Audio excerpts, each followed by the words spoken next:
Cumprimento a amada igreja com a paz do Senhor Jesus.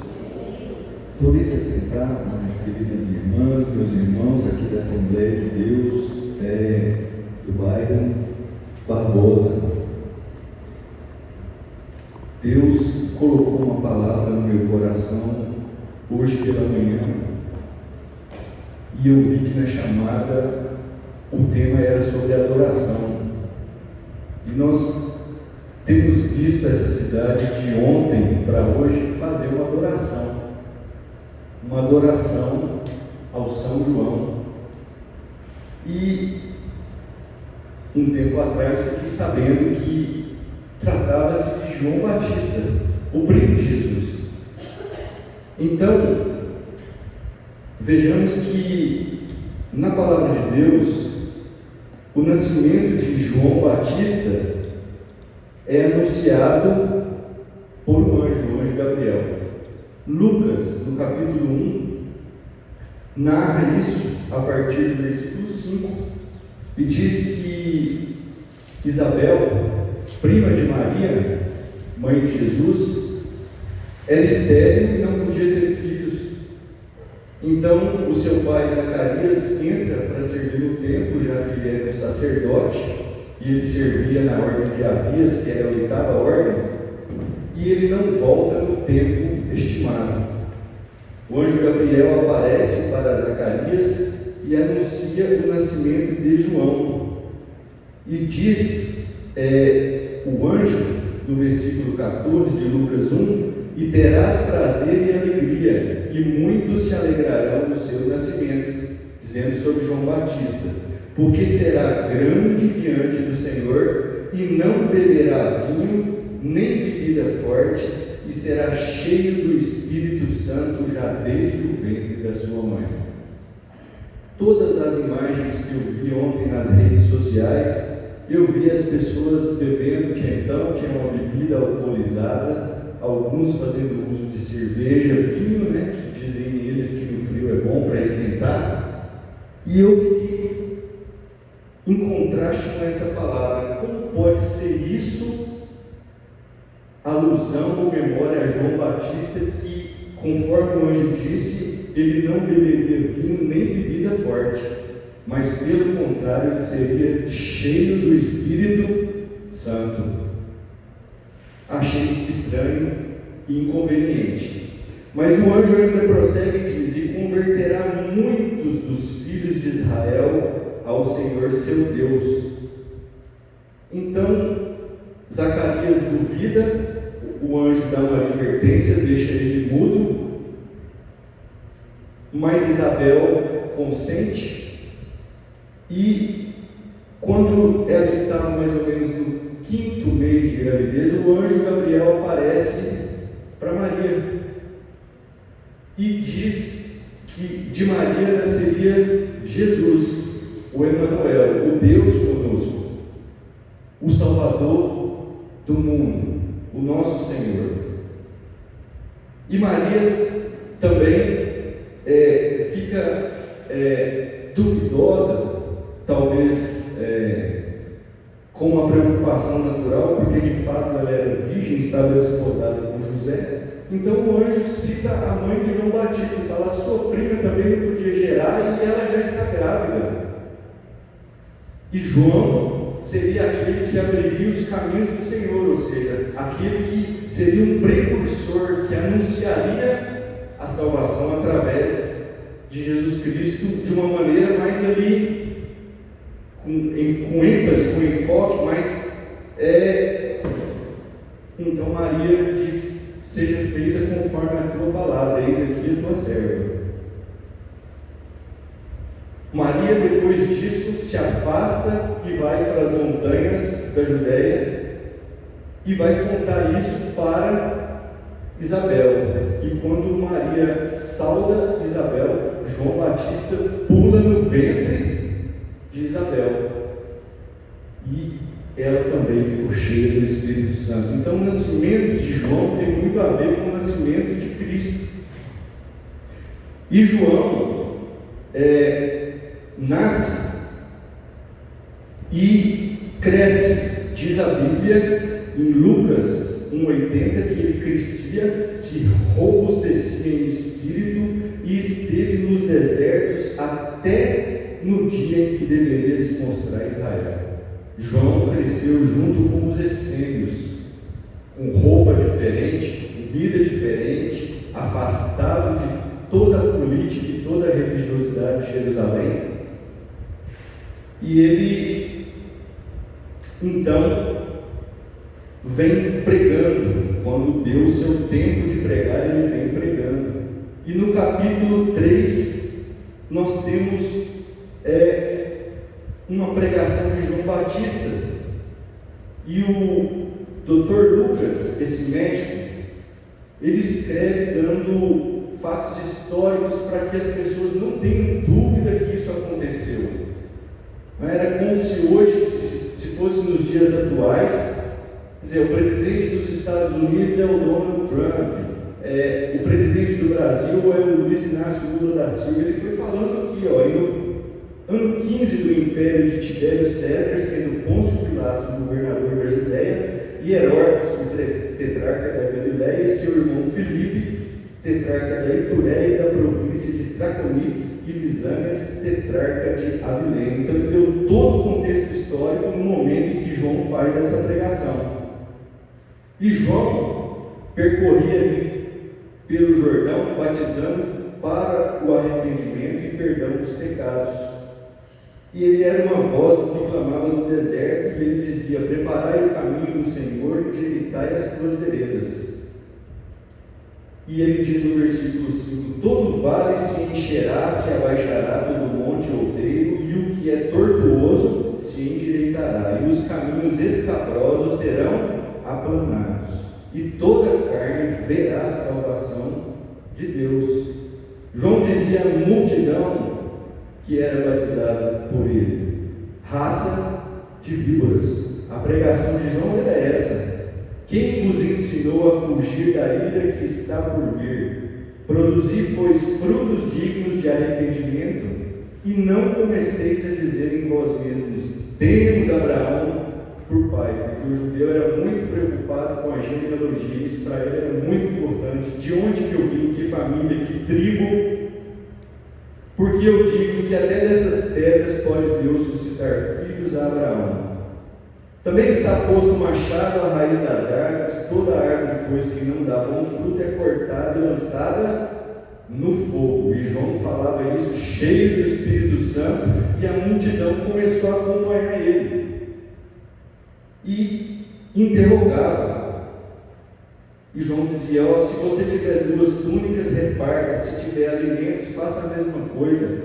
Chegavam publicanos e perguntavam para João: o que devemos fazer para ser salvos? E ele dizia: não pecais, não faça mais do que está ordenado. E os soldados romanos falavam assim: João, o que nós vamos fazer? Ele dizia assim: a ninguém trateis mal, nem defraudeis, e contentai-vos com o vosso soldo. Então todo mundo que ouvia João interrogava João. Então João tinha muito poder do Espírito Santo. E João, ele falava a verdade com muita sinceridade. Coisa boa no Evangelho é a transparência, é a sinceridade. Jesus era sincero, João Batista era sincero, e ele não se mostrava preocupado com o que podia dar de consequência da sua palavra. Hoje as pessoas são politicamente muito educadas, né? Todo mundo muito correto, muito coerente com o sistema. Mas João fazia uma ruptura com isso, e ele não preocupava com que as autoridades iam pensar da mensagem dele. Ele só preocupava com o Pai Celestial. Ele sabia que ele só ia responder para Deus. E hoje em dia, está ficando cada vez mais raro encontrar esses João Batistas que têm compromisso apenas com Deus e não se preocupam com as consequências ou com o que eles podem sofrer em função da palavra que eles vão dizer. Eu estou ofegante porque eu estou triste com o que eu vejo acontecendo no Brasil todo nessa data, agora 24 de junho, principalmente aqui em Janaúba, talvez nesse bairro tradicional, cultural, mas aqui é muito mais intenso porque realmente parece que esse dia é um dia santo. Em Uberlândia, na cidade que eu morei, eles estão trabalhando, em Tubiara, Bernardo fez hoje conexões com várias pessoas. O Brasil parece que está dando, mas aqui você não encontra um supermercado para fazer uma feira, porque parece que o dia é santo. E Jesus disse para os judeus que guardavam o sábado, o Shabat, que não foi o sábado feito por causa do homem, não é o contrário. Então não existe essa santificação em datas, santificação em dias, e João ele ia anunciando o pecado, e as pessoas iam arrependendo, e ele batizava multidões no Jordão. Porém, ele apontou o pecado desse tetrarca, o Herodes, porque Herodes era irmão de Filipe, Filipe era casado com Herodias, e esse Herodes desejava a mulher do seu irmão e a sobrinha, que tinha entre 12 e 17 anos, Salomé. Se você fosse categorizar para os dias de hoje, esse homem era um pedófilo. E João apontou o pecado dele e ele odiou João. E essa moça dançou e agradou a ele, e ele disse para sua cunhada que até a metade do reino poderia lhe ser dado, e ela convenceu a filha a pedir a cabeça de João Batista. Esse é o João Batista, que morreu pela causa de Cristo, morreu falando a verdade, morreu vivendo a verdade. Agora, o que tem nisso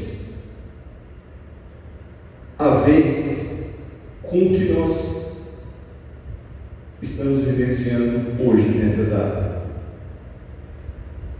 Que paralelo tem esse João Batista com o João que está sendo adorado agora? Porque João, quando apertaram ele e viam esse poder saindo dele e as multidões, o seguinte, falaram assim: você é o Cristo? E ele respondeu assim: eu não sou o Cristo.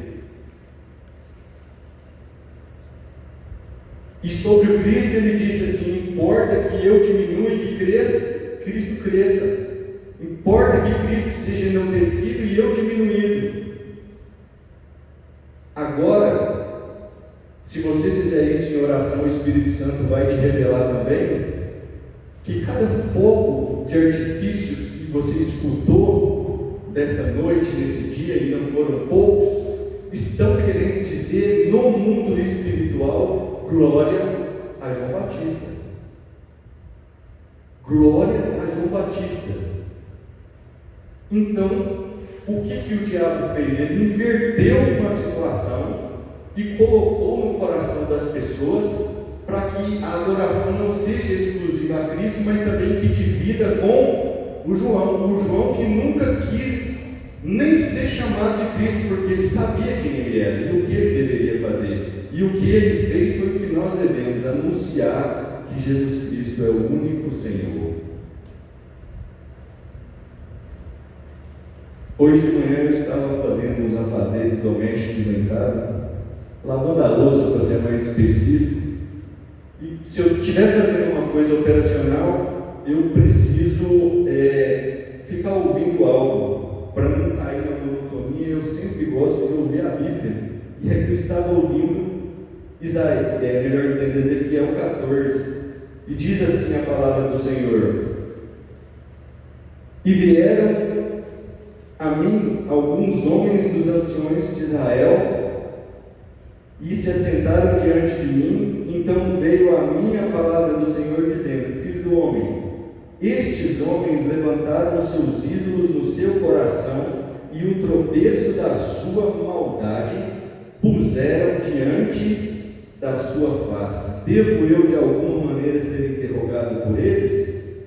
Portanto, fala com eles e diz-lhes: assim diz o Senhor Jeová: qualquer homem da casa de Israel que levantar os seus ídolos no seu coração e puser o tropeço da sua maldade diante da tua face, e vier ao profeta, eu, Senhor, vindo a eles, lhe responderei conforme a multidão dos seus ídolos, para que possa apanhar a casa de Israel no seu coração, porquanto todos se apartaram de mim para seguirem os seus ídolos. O versículo 6 diz: portanto, dize à casa de Israel. Era como se o Senhor estivesse dizendo hoje a todos os idólatras que adoram o São João. O Senhor diria assim: assim diz o Senhor Jeová: convertei-vos e deixai os vossos ídolos, e desviai o vosso rosto de todas as vossas abominações.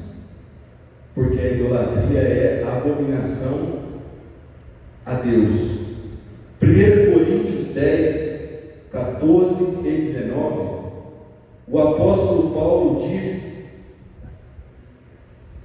1 Coríntios 10, 14: portanto, meus amados, fugi da idolatria. O verso 19 ele diz: mas que digo? Que o ídolo é alguma coisa? Ou que sacrificado ao ídolo é alguma coisa? Antes vos digo, versículo 20, que as coisas que os gentios sacrificam, os sacrificam aos demônios e não a Deus. Nossa, agora ficou forte, né? Quando você participa de uma festa do São João, você vai comer uma comidinha lá que está sacrificada ao ídolo, que é o João. Não é o João da Bíblia, é um João que o diabo pintou de maneira diferente para confundir as pessoas que são analfabetas na Bíblia. Porque se você conhecer a Bíblia, você jamais participa disso. Porque isso é o quê? Um culto a demônios. Cada foguete que solta, invoca um demônio. Então você deve ter noção do tanto de demônio que foi invocado de ontem para hoje aqui nessa cidade. É isso que acontece no mundo espiritual. E quero ser breve, até leve, mas eu sei que a palavra é pesada. Se você observar, você vai ver algumas pessoas que nos seus estabelecimentos, mesmo sendo evangélicos, colocam muitas coisas dessa festa de junho, não é? Vai ver que pessoas que são proprietárias de escolas, de estabelecimentos e alguns até confessam a fé evangélica, para não perder mercado ou dinheiro, consideram que o que está escrito aqui na Bíblia não é importante, mas que o prejuízo é que seria importante. E aí elas colocam até pessoas para dançar quadrilha. Eu fico chocado porque tem muitos evangélicos que participam desse momento. Porque, de fato, que mal tem isso? É tão bom acender uma fogueira na roça, não é? Ficar ali conversando. Que mal tem isso? Idolatrar um homem que jamais pediu adoração para si. Que Deus tenha misericórdia de todos que ainda vivem nessa ignorância. Porque João disse, quando ele era interrogado: você é o Cristo? Ele disse: eu não sou o Cristo, eu estou batizando aqui com água, mas no meio de vós há um que vós não conheceis, que é maior do que eu. Eu batizo com água, mas ele vai batizar com o Espírito Santo e alguns com fogo. Ele falava de Cristo. Então João nunca pediu para que a humanidade se voltasse para ele como ela se volta nesse dia de hoje. E a palavra do Senhor contra a idolatria, ela é muito grande, ela é muito, talvez esse seja o pecado mais horrendo diante de Deus. O pai de de João Batista, Zacarias cantou Lucas 1:76, dizendo ele do seu filho João: e tu, ó menino, serás chamado profeta do Altíssimo, porque hás de ir adiante da face do Senhor e preparar os seus caminhos. Jesus disse que dos nascidos de mulher, João seria o maior.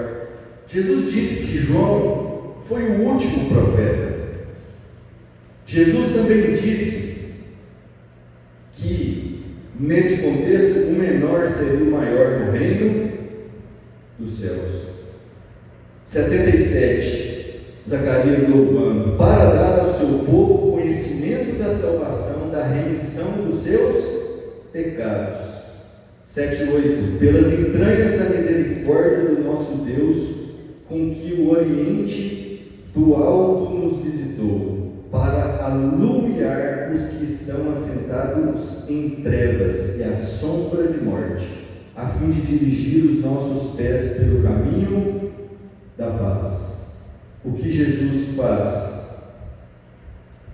Ele ilumina os que estão assentados em trevas. Todos que assentaram à roda dessas fogueiras receberam uma iluminação ali à noite, mas era uma iluminação falsa. É só você passar pelas ruas, todas elas estão apagadas. Mas quem recebe Jesus Cristo como seu único e suficiente Salvador tem a iluminação da sua mente permanente e não mais pratica tais obras.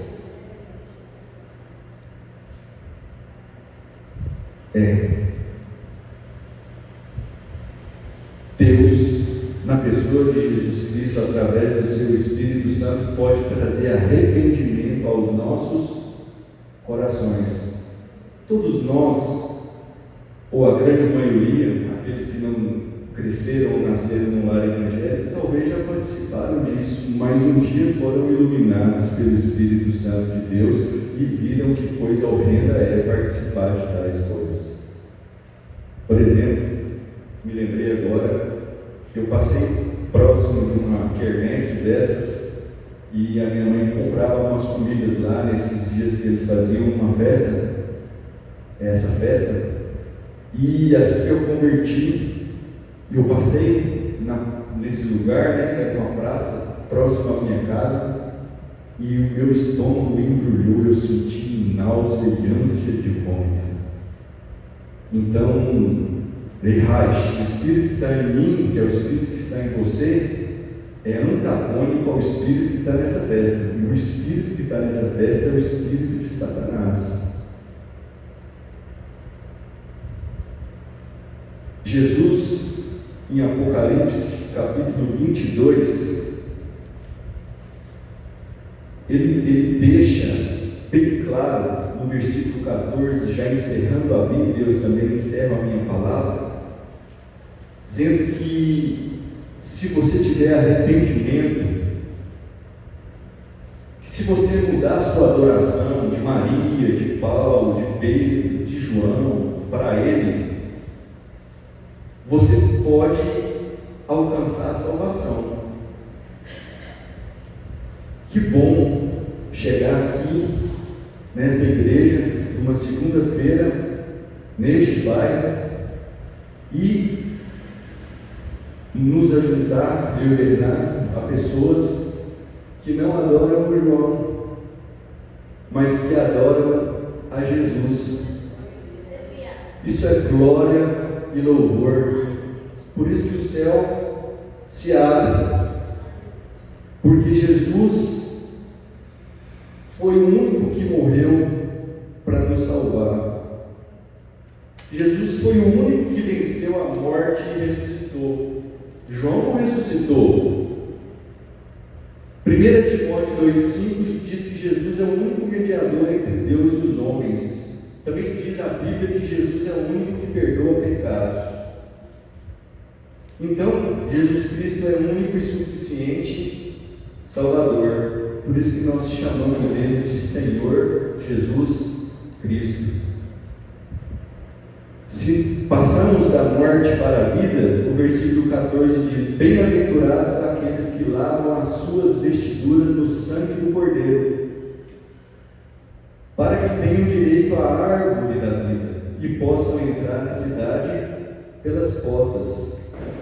Somos nós, amadas irmãos, amadas irmãs, amados irmãos, somos nós que vamos entrar na cidade pelas portas. Por quê? Porque nossas vestiduras foram lavadas no sangue do Cordeiro e agora nós temos direito à árvore da vida. Mas e se essas pessoas continuarem em trevas? Diz a Bíblia no versículo 15: ficarão de fora os cães e os feiticeiros e os que prostituem e os homicidas e os idólatras ficarão de fora. E qualquer que ama e comete a mentira. A idolatria é uma mentira proposta por quem? Pelo diabo. Então ele associa pessoas de índole, até na palavra de Deus, desvirtua o verdadeiro sentido e coloca no coração de um homem vazio a idolatria. Mas Jesus é poderoso para destruir toda e qualquer idolatria.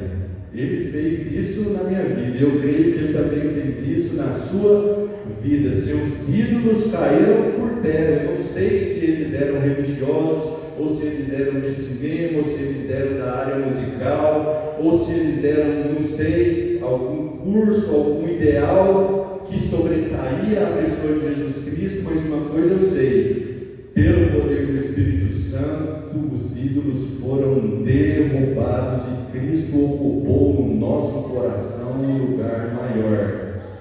A Ele toda glória, toda honra e todo o louvor. Somente a Jesus pertence toda a adoração. Somente Ele é digno de ser glorificado. Nada contra o João, um homem de Deus. Pela boca do próprio Senhor Jesus Cristo, João, um homem de Deus. Mas Jesus não divide a sua glória com ninguém. O homem não pode ser glorificado. Isso é muito pesado para ele. Ele não suportaria. Por isso, não aceite glória. Não aceite recompensa pelo que você faz, nem na obra do Senhor, porque tudo o que Deus faz na sua obra é através dele próprio, do Espírito Santo. Então nós somos porta-vozes, nós somos instrumentos na vida de outras pessoas, mas instrumento não tem vida em si. O instrumento só é manipulado, ele só é orquestrado, só é usado pelo Senhor. Então quem faz a operação, inclusive de maravilhas, é Jesus. Por isso Jesus não aceita dividir a glória dele com outro. Isaías 42, 8 e 48, 11 diz: Deus, a minha glória não darei a outra, e nem o meu louvor à imagem de escultura. O Espírito Santo tem ciúme de nós. Nós somos exclusivos dele e ele tem que ser exclusivo para nós. Exclusivo significa único. A Trindade é Pai, Filho e Espírito Santo. Nada além disso é Deus. Somente o Pai, o Filho e o Espírito Santo. E que o Senhor Jesus alcance os corações também através dessa palavra que está sendo gravada e vai estar nas redes sociais, para que Jesus possa iluminar o entendimento de muitas pessoas como iluminou o nosso, e quem sabe pode alcançar o coração de alguns, oxalá muitos, porque nada é impossível para Deus. Ele destrói toda e qualquer idolatria. Podemos orar? Senhor nosso Deus, nós colocamos diante de Ti essa mensagem. Pedimos que o Senhor alcance, ó Pai, os nossos corações. Pedimos que o Senhor nos proteja de toda e qualquer falsa, mentirosa idolatria. Pedimos que o Senhor venha com poder e grande glória iluminar o entendimento, Pai, de todos os moradores desse bairro que ainda às vezes estão iludidos nesse procedimento que entristece o Seu Espírito Santo. De acordo com a Tua palavra, dignos são de morte os que tais coisas praticam. Mas, ó Deus, se eles ouvindo essa palavra, se eles ouvirem, Pai, o Teu Espírito Santo, ó Pai, desejarem mudar de rota e converterem dos seus maus caminhos, diz a Tua palavra que as suas vestes serão lavadas no sangue do Cordeiro e que também eles terão direito à árvore da vida. Senhor Jesus, não nos deixe de fora, Pai, junto com os cães, ó Pai, com os homicidas, ó Deus. Errais-se, alcança o coração, Pai, desses moradores dessa cidade, ó Pai, nos 4 cantos de Janaúba, nesse norte de Minas tão idólatra, ó Deus, que o Senhor venha, ó Pai, alcançar essas vidas, Deus, assim como o Senhor fez conosco, ó Deus, nos dar uma libertação total através do Seu Filho, porque se o Filho nos liberta, verdadeiramente nós somos livres, ó Senhor. Agradecemos pela nossa liberdade, mas também pedimos e suplicamos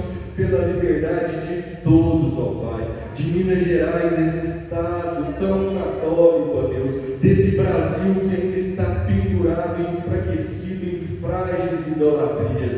Senhor Deus, no poder que há no sangue de Jesus, no Teu Espírito Santo, salva o Brasil da idolatria, despovoa o inferno e povoa o céu para a glória